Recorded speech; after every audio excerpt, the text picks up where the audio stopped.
सृष्टिरु स्रष्टा तू ही शून्य है, तू ही इका है, तू ही शून्य है, तू ही इका है, तू ही अनंत है। शिव विष्णु ब्रह्मा जन्म मृत्यु जीवन एक्चुअली ये दुईटा जिनस जन्म और मृत्यु दुईटा जिनस जन्म मृत्यु भितर जोटा आसटा हूँ जीवन कहीं सब खेल तो ये ना तुम दिनटा को ये तो मान तुम ये अच्छ ये जन्मर अच्छ तुम यहाँ दिन बोली केमती जान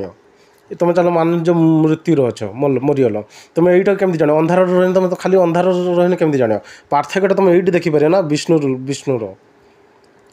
पृथ्वी लोकर देखिपर ना कि दिन राति जी सब अच्छा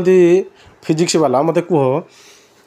शून्य एक अनंत ये अनंत मान असंख्य अमर मान असंख्य केमती पाइब मत गोटे कथा कह असंख्य को पाइते हैं ना तुमको यहीटा ही तो दरकार ना शून्यटा बिना शून्य तुम 100 केमती हम एक जगह एक जी असुर सब अमर हाँपाई चाहते कि अमर हो पारते शून्य जदि हटिगला तो मान तुम पाखे एक अच्छी तुमको 100 दरकार 100 तो शून्य दरकार ना यदि शून्य हटिगला गला ना तुम कर्मकांड सब गला ना पूरा तू ही शून्य है, तू ही एका है, तू ही अनंत है। आईटा को जे चलाऊँ ये प्रक्रियाटा को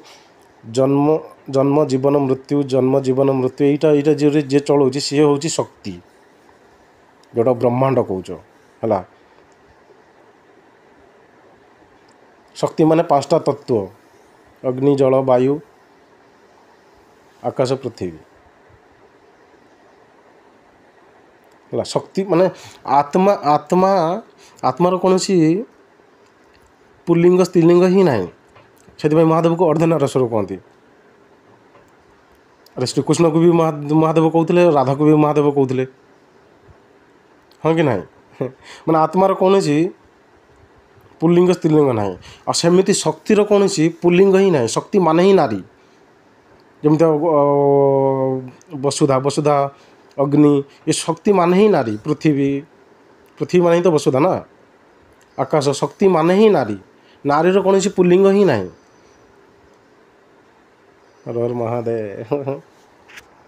ये मेन खेल हूँ ये तुम कर्म जदि खराब हो गला तो 84 लाख यूनि भितर तुमको भटकीते पड़ो मनुष्य श्रेष्ठ आईटी जो कर्म कर तुम मैंने माया भितर तुम तुम निज कने कि ये मनुष्य धर्म निभेते पड़े ना